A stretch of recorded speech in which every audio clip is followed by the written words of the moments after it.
They told you that all men are created equal. This is the first lie. Biologically, you are equal. Physically, you are built of the same carbon, the same water, the same decaying matter as the billionaire in the penthouse above you. But neurologically, you are different species. You are living in the same world, walking the same streets, breathing the same air, but you are not seeing the same reality. The archive has uncovered a training protocol, a method of neural conditioning used by the ultra-elite for centuries. It is not taught in schools. In fact, school is designed to destroy it. While you were trained to memorize, they were trained to hunt. While you were trained to fear risk, they were trained to feed on it. This is not about positive thinking. Positive thinking is a pacifier for the masses. This is about neural architecture. The wealthy have built a brain that filters reality differently than yours. Where you see a wall, they see a door. Where you see a crisis, they see a clearance sale. Tonight, we declassify the protocol. We will look at the neuroscience of the elite mind. We will examine the two conflicting theories of how this power is acquired. Is it genetic, a bloodline gift passed down through DNA, or is it a manufactured state, a form of self-hypnosis so powerful it bends probability? We will show you how to locate the switch in your own mind. But be warned, once you turn it on, you cannot turn it off. You will see the matrix of money everywhere. You will see the game. And you will realize that for your entire life, you have been the pawn. The gate is opening. Most will scroll past, content with their blindness. Do not be one of them. Subscribe to the archive. Activate the bell. Signal to the algorithm and to yourself that you are ready to see what is hidden. Enter the archive now. To understand why you are poor, you must understand the gatekeeper. Deep in the brainstem, there is a bundle of nerves called the Reticular Activating System, the RAS. This is your filter. Your eyes see everything. Your ears hear everything. But if your conscious mind processed all that data, you would go insane instantly. So, the RAS filters it. It deletes 99% of reality, leaving you with only what it thinks is important. And here is the horror. It decides what is important based on what you already believe. If you believe money is scarce, your RAS will literally delete opportunities for wealth from your visual field. You will walk past $1 million idea and see nothing. You will hear a conversation that could change your life, and your brain will interpret it as background noise. The wealthy have trained their RAS differently. They have programmed the filter to hunt for leverage, for asymmetry, for profit. They do not find opportunities. Their brain constructs them out of the raw data you are ignoring. Confirmation bias is not a flaw in human thinking. It is a containment system. It is the invisible psychological prison that keeps millions locked inside the same financial reality for decades. Not because opportunity doesn't exist, but because their minds are trained to reject it on sight. At its core, confirmation bias is the brain's tendency to seek, interpret, and remember information that confirms what it already believes, while actively dismissing or attacking anything that contradicts it. But in the context of money, survival, and class, this bias becomes far more than a mental shortcut. It becomes identity enforcement. The poor brain's addiction to being right. The poor brain is not unintelligent. It is conditioned. From an early age, it absorbs a story about the world. Money is scarce. The system is rigged. The economy is bad. Rich people are corrupt. Success is luck, inheritance, or exploitation. Once these beliefs are installed, the brain does something terrifyingly efficient. It begins to hunt for evidence. If a person believes the economy is terrible, their mind becomes a heat-seeking missile for bad news headlines, rising grocery prices, interest rate hikes, stories of layoffs and failure, conversations that confirm struggle. Every time they see proof, their brain releases a subtle dopamine hit, not pleasure, validation. The brain rewards itself for being right. This is the hidden addiction of the poverty loop, not to suffering, but to the certainty of suffering. Misery that makes sense feels safer than opportunity that challenges identity. Misery as mental homeostasis. The poor brain does not want wealth. It wants predictability. Change threatens identity, and identity to the brain is survival. When someone encounters information that contradicts their financial worldview, a friend succeeding, an unconventional income stream, a new way of thinking, the brain experiences cognitive dissonance. That discomfort is not mild. Neurologically, it registers as danger. So the mind reacts defensively. That won't work for me. They got lucky. That's a scam. That's only for rich people. That's unrealistic. This isn't logic, it's self-defense. The brain would rather remain poor and correct than wealthy and uncertain. Neural pathways and the reinforcement trap. Every belief you repeat strengthens a neural pathway. Think of it like a forest trail. The more often you walk the same thought, money is hard, nothing ever works out, I'll never get ahead, the wider and faster that path becomes. Eventually, the brain stops considering alternatives, not because they don't exist, but because the neural highway of poverty is simply more efficient. This is selective blindness. The poor brain literally stops seeing opportunities that don't match its worldview, examples of success that contradict its narrative, paths that require delayed gratification. It filters reality before conscious thought even begins. And the most dangerous part? The person believes they are being realistic. The poverty loop in action. Here is how the loop sustains itself. 1. Belief. The system is stacked against me. 2. Attention. The brain searches for proof. 3. Evidence. News, prices, failures, social media outrage. 4. Emotion. Frustration, resentment, despair. 5. Reward. Dopamine from being right. 6. Reinforcement. Neural pathways strengthen. 7. Identity. This is just how life is. Then the cycle repeats.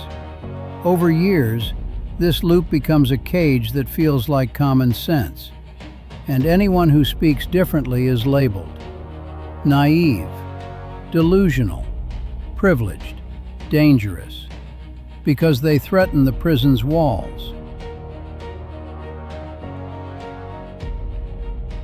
The radio tuner metaphor.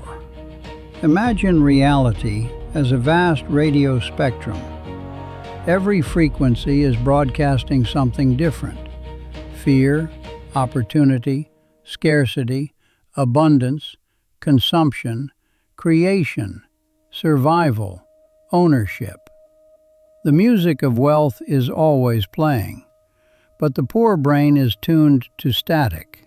It hears inflation, crisis, blame, shortages, competition, fear-based urgency. That static feels loud, urgent, and real. Meanwhile, the frequency of wealth, strategy, leverage, long-term thinking, asymmetrical risk, plays quietly in the background. The poor brain doesn't hear it, not because it's silent, but because the tuner is locked. Collective reality versus personal reality. The wealthy brain operates on a completely different frequency. It does not deny that problems exist. It simply refuses to live inside collective reality. Collective reality is the shared emotional narrative of the masses. Everyone is struggling.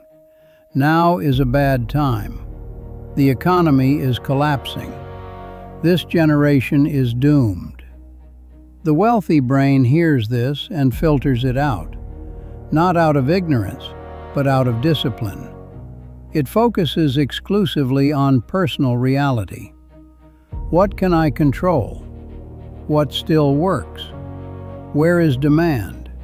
Where is inefficiency? Where is leverage hiding?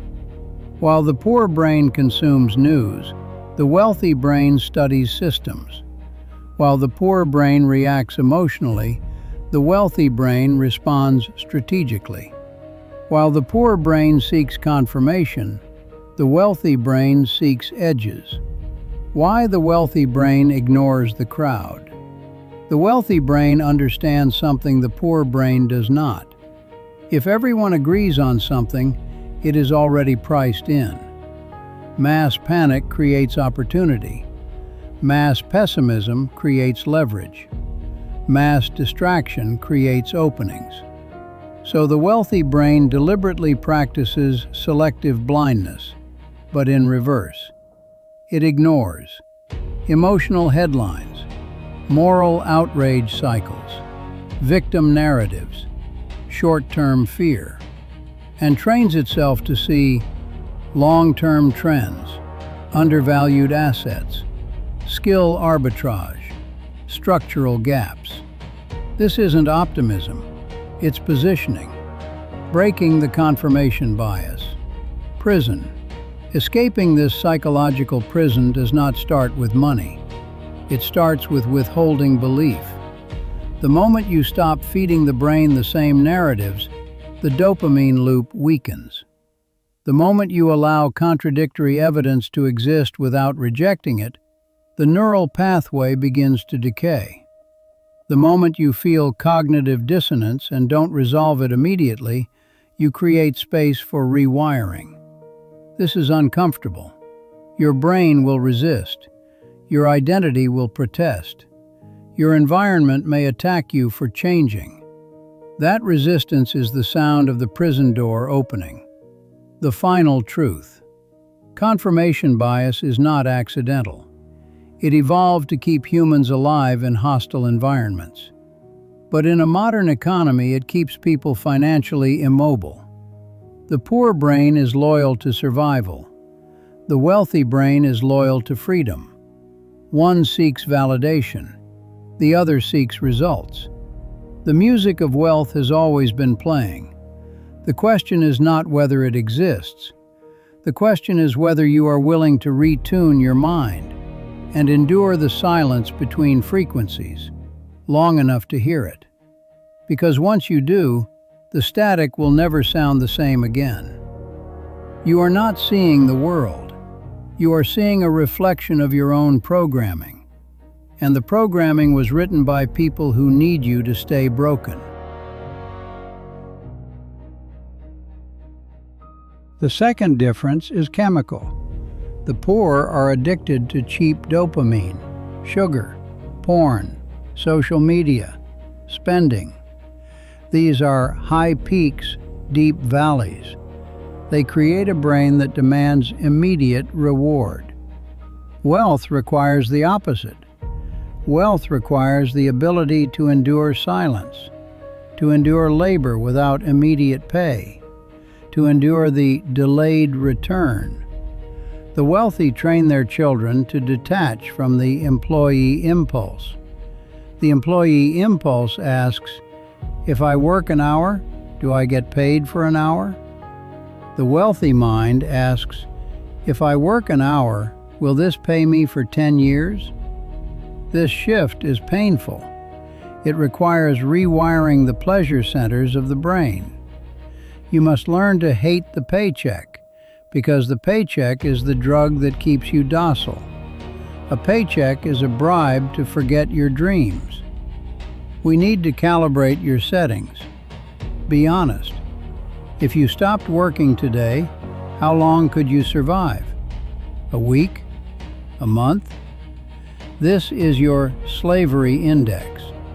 Type the number in the comments. Do not be ashamed. To break the chain, you must first see the links. Type your number below. Words are not just sounds. They are instructions to the subconscious. The archive has analyzed the vocabulary of the dynasty families, the Rothschilds, the Rockefellers, the Morgans. They do not speak the same language as the working class. The poor speak in dead ends. I can't afford it. That's too expensive. I wish I had that. These phrases trigger a shutdown in the brain. When you say I can't, the brain stops looking for solutions. It goes to sleep. The wealthy speak in open loops. They never say, I can't afford it. They say, how can I acquire this?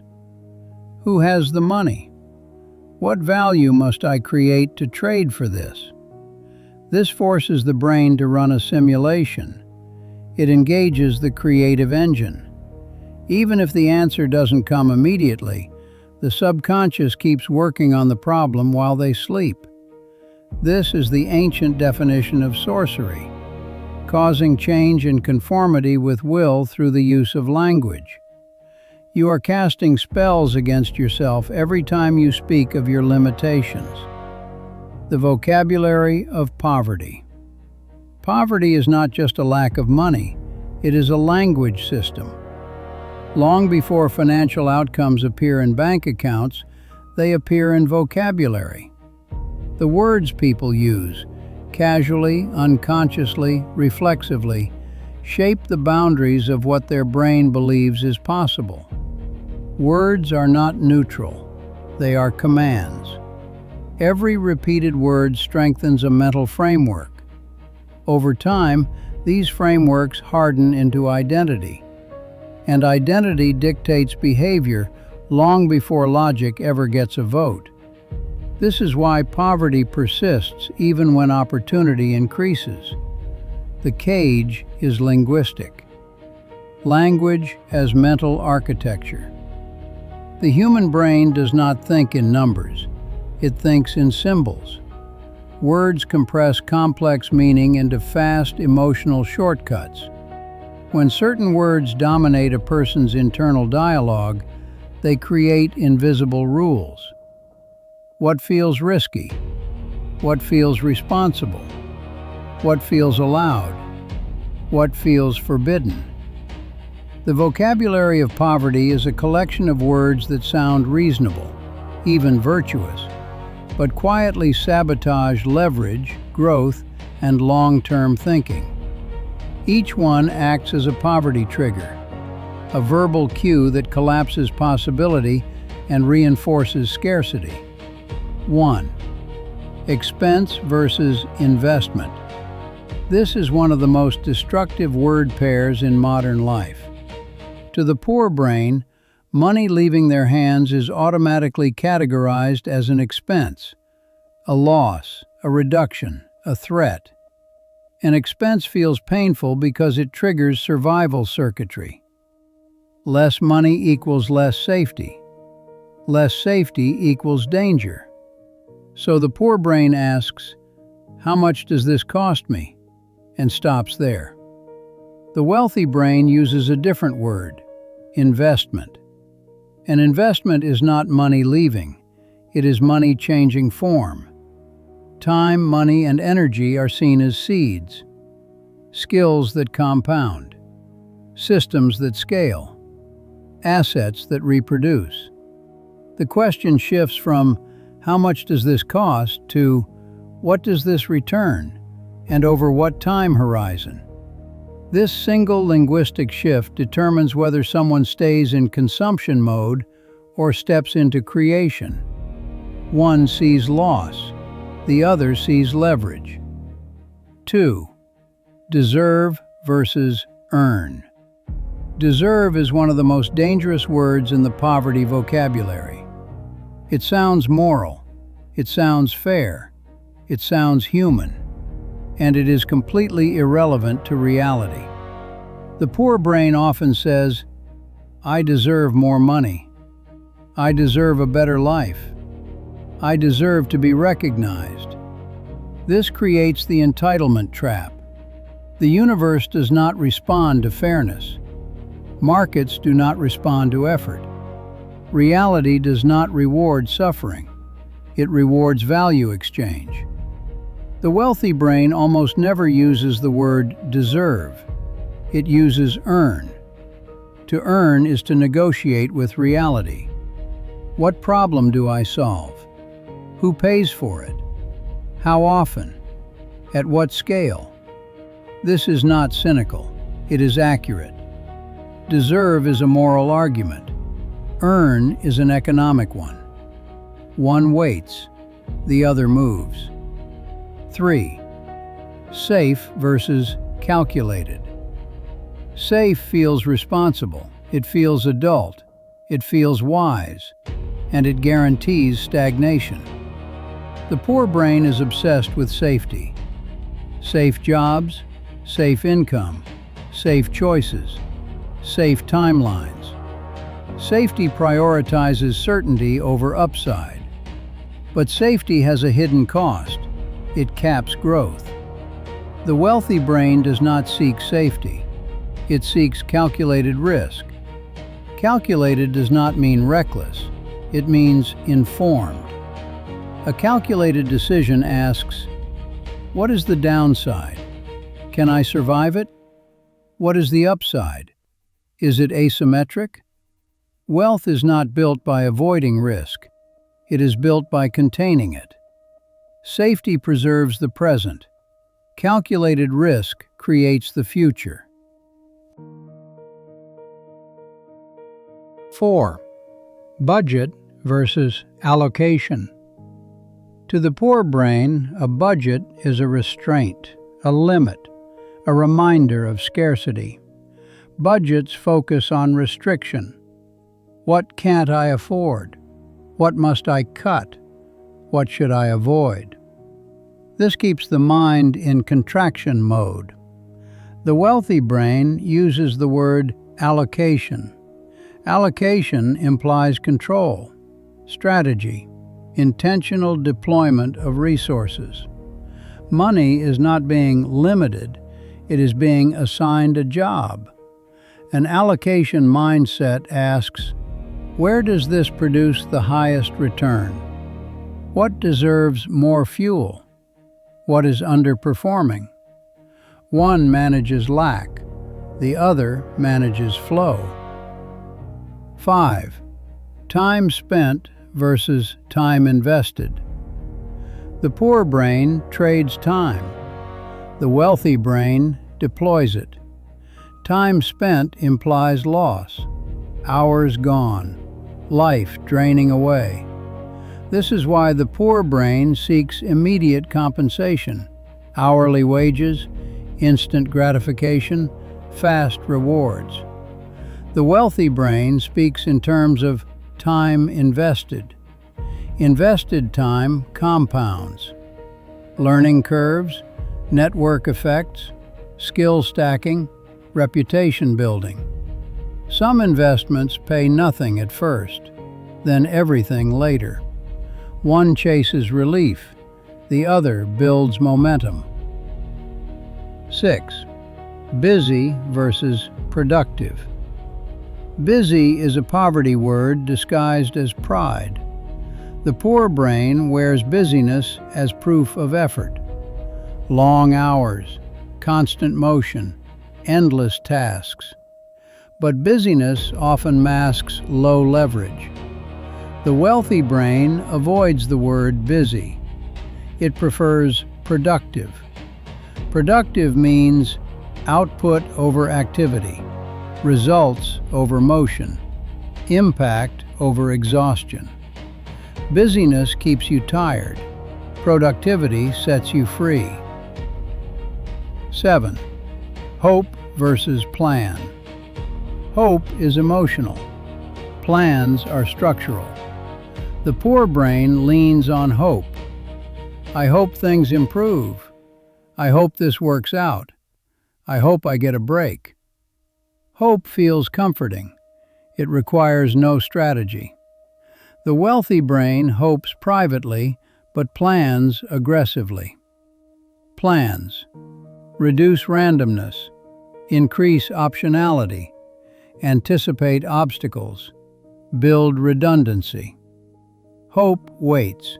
Plans execute. Words as chains or keys. Every word either narrows perception or expands it. This is the visual truth. Imagine words floating in the air. Some harden into chains. Expense, deserve, safe, busy, hope. They weigh the body down. They limit motion. They lock the mind into survival mode. Other words become keys.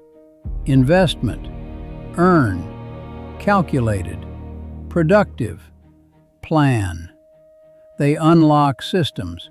They open doors. They create leverage.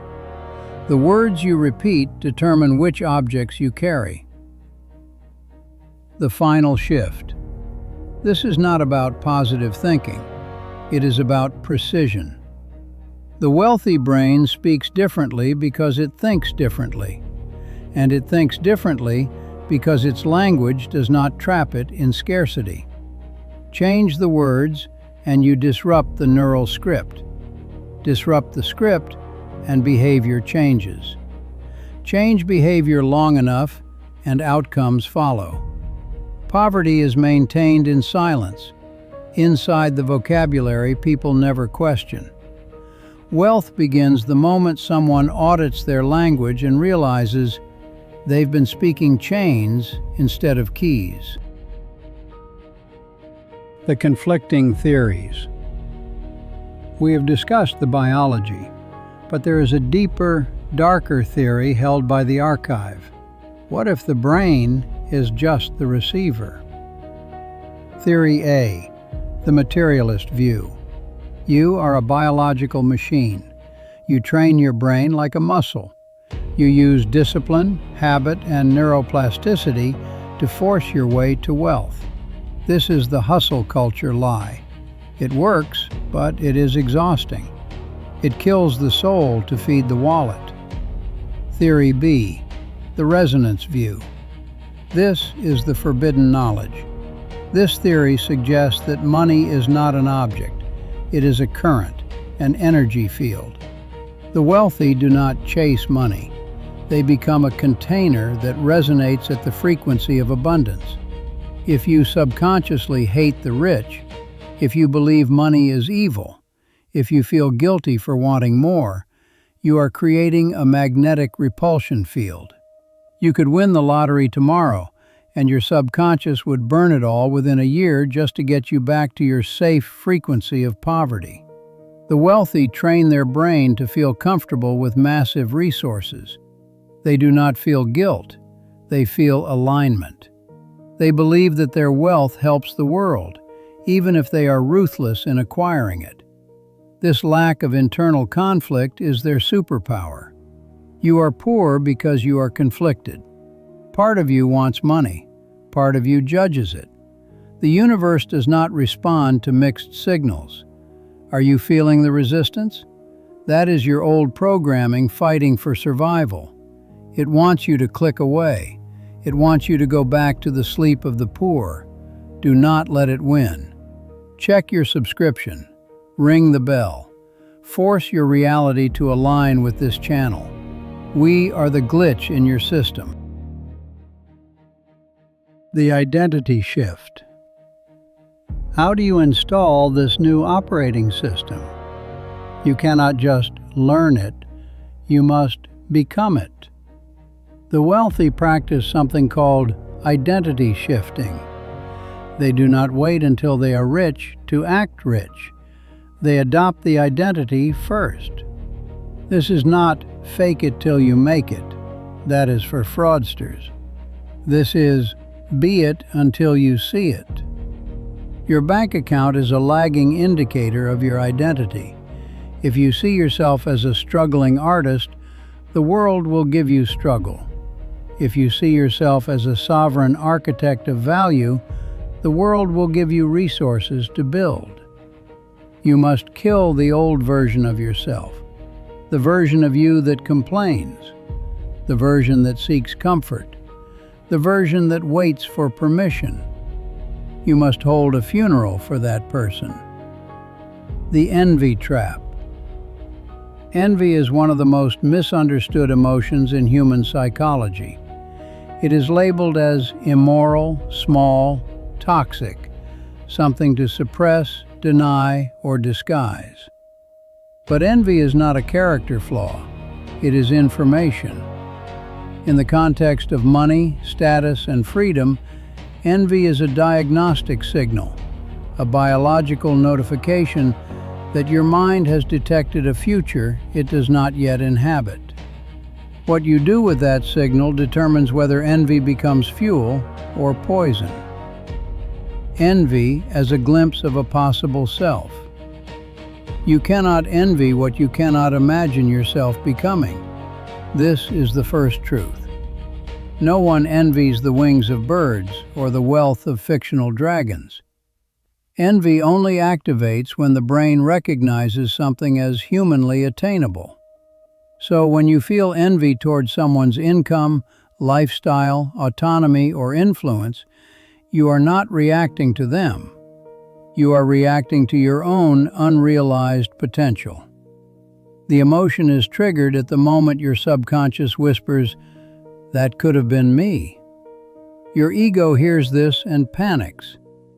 Ego rejection and emotional defense. The ego's primary job is not growth, it is consistency. If your identity is built around struggle, caution, or moral superiority over wealth, then seeing someone break out of that framework creates internal conflict. This conflict is uncomfortable, so the ego intervenes. Instead of allowing the thought, "That is a possible future," it replaces it with, "They're greedy, they're unethical, they got lucky, they exploited someone, they're probably miserable." This is emotional self-defense. It protects identity by poisoning the object of desire. If what they have is bad, then not having it is good, and the ego can rest. The poor brain's use of envy, moral alchemy. The poor brain does not eliminate envy, it transmutes it. Raw envy is uncomfortable because it implies personal responsibility. So the poor brain converts it into moral judgment. This is how the envy trap closes. 1. See someone with more freedom, wealth, or control. 2.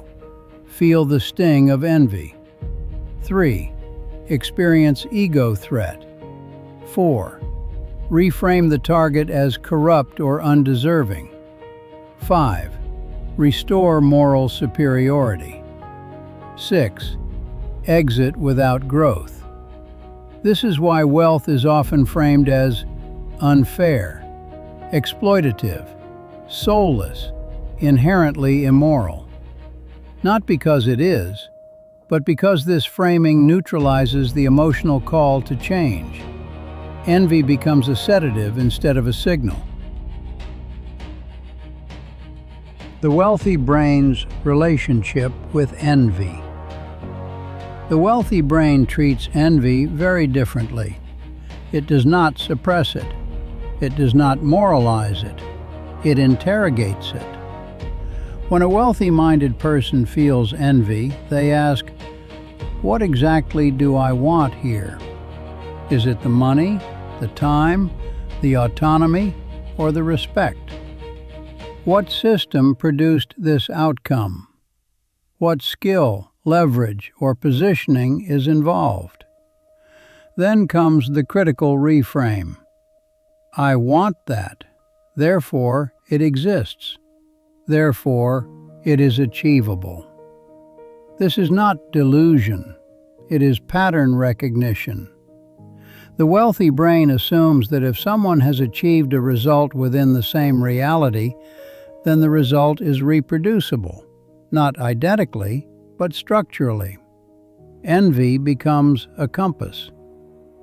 Envy reveals direction, not deficiency.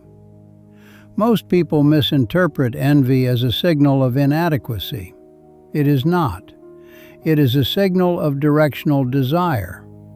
Envy points toward a skill you haven't built, a risk you haven't taken, a mindset you haven't adopted, a system you haven't entered. The pain comes not from the gap, but from resisting the message. The moment you allow envy to exist without judgment, it transforms. It stops accusing and starts instructing. The green snake versus the green light. Visually, envy has two forms. For the poor brain, envy becomes a green snake. It wraps around the heart, tightens with comparison, whispers resentment, constrains breath. This form of envy feeds on stagnation. It grows stronger the longer action is delayed. For the wealthy brain, envy becomes a green light. It illuminates a path forward, signals permission, invites movement. The same emotion, two interpretations, two outcomes. One constricts, the other guides. Why envy feels dangerous. Society trains people to fear envy because unmanaged envy leads to destruction, but managed envy leads to transformation. The problem is not the emotion. The problem is ego fragility. To use envy productively, you must be willing to say, I want more. I could have chosen differently. I am responsible for my trajectory. These statements threaten the identity of the poor brain, so it chooses resentment instead. The social reinforcement of the envy trap. Culture rewards envy when it is disguised as critique, mocking the wealthy, celebrating their failures, assuming corruption. These behaviors create group bonding. Resentment becomes social currency. Breaking out of this pattern is risky, not financially, but socially. Choosing growth over resentment often means outgrowing the tribe. Envy as a threshold emotion. Envy appears at the edge of expansion. It marks the boundary between who you are and who you could become. This is why it feels intense.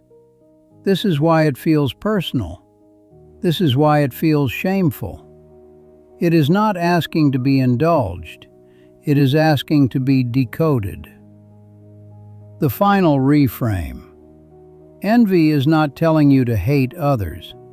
It is asking you to stop lying to yourself. Every time you feel envy, you are being shown a mirror of potential. You can smash the mirror, poison the reflection, retreat into moral comfort. Or you can read the signal. The wealthy choose the signal. They see envy and think, that direction. The poor choose the poison. They see envy and think, that corruption.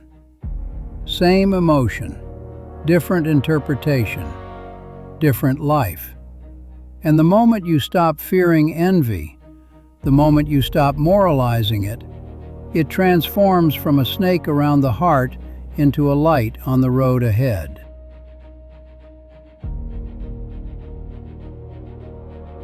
The final question. The protocol is simple, but it is not easy. 1.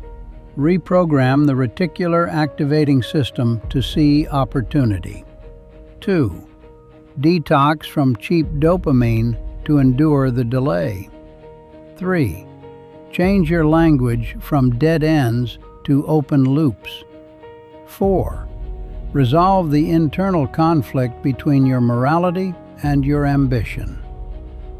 You have the map. The archive has given you the keys, but the door only opens from the inside. The wealthy know that the hardest part of getting rich is not the work, it is the isolation. When you change, your friends will not recognize you. Your family may hate you. The tribe will reject the one who dares to leave the cave. This is the price of admission. So I leave you with this question, the question that separates the masters from the slaves. Look at your life. Look at your friends, your comfort, your safety.